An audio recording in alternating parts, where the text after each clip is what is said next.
भगवान की जय। जिस वस्तु का त्रिलोक में मिलना दुष्कर है, वह वस्तु भी कार्तिक मास के शुक्ल पक्ष की प्रबोधनी एकादशी के व्रत से मिल जाती है। इस व्रत के प्रभाव से पूर्व जन्म में किए हुए अनेक बुरे कर्म क्षण भर में नष्ट हो जाते हैं। जो मनुष्य श्रद्धापूर्वक इस दिन थोड़ा भी पुण्य करते हैं, उनका वह पुण्य पर्वत के समान अटल हो जाता है। प्रबोधनी एकादशी की कथा। एक राजा था, उसके राज्य में प्रजा सुखी थी। एकादशी को कोई भी अन्न नहीं बेचता था, सभी फलाहार करते थे। एक बार विष्णु भगवान ने राजा की परीक्षा लेनी चाहिए। भगवान ने एक सुंदर स्त्री का रूप धारण किया तथा सड़क पर बैठ गई। तभी राजा उधर से निकले और सुंदरी को देखकर चकित रह गया। उसने पूछा, हे सुंदरी, तुम कौन हो और इस तरह यहाँ क्यों बैठी हो? तब सुंदर स्त्री बने भगवान बोले, मैं निराश्रिता हूँ, नगर में मेरा कोई जाना पहचाना नहीं है, किससे सहायता मांगूं? राजा उसके रूप पर मोहित हो गया था।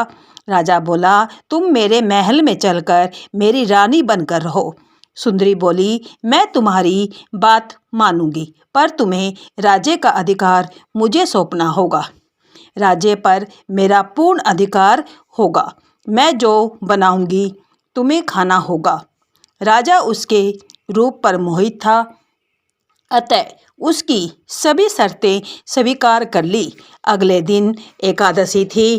रानी ने हुक्म दिया कि बाजारों में अन्य दिनों की तरह अन्न बेचा जाए। रानी ने घर में मांस मछली आदि पकवाए तथा परोसकर राजा से खाने के लिए भी कहा।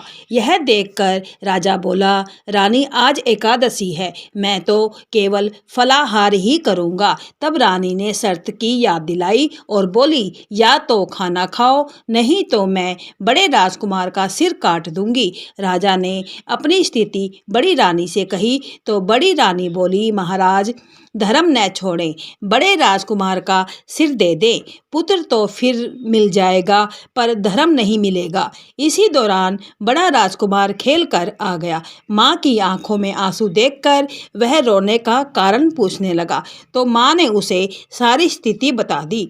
तब वह बोला, मैं सिर देने के लिए तैयार हूँ, पिताजी के धर्म की रक्षा होगी, जरूर होगी। राजा दुखी मन से राजकुमार का सिर देने को तैयार हुआ तो रानी के रूप में से भगवान विष्णु ने प्रकट होकर असली बात बताई। राजन, तुम इस कठिन परीक्षा में पास हुए हो। भगवान ने प्रसन्न मन से राजा से वर मांगने को कहा तो राजा बोला, आपका दिया हुआ सब कुछ है, मेरे राज्य में सुख शांति है, हमारा उद्धार करे।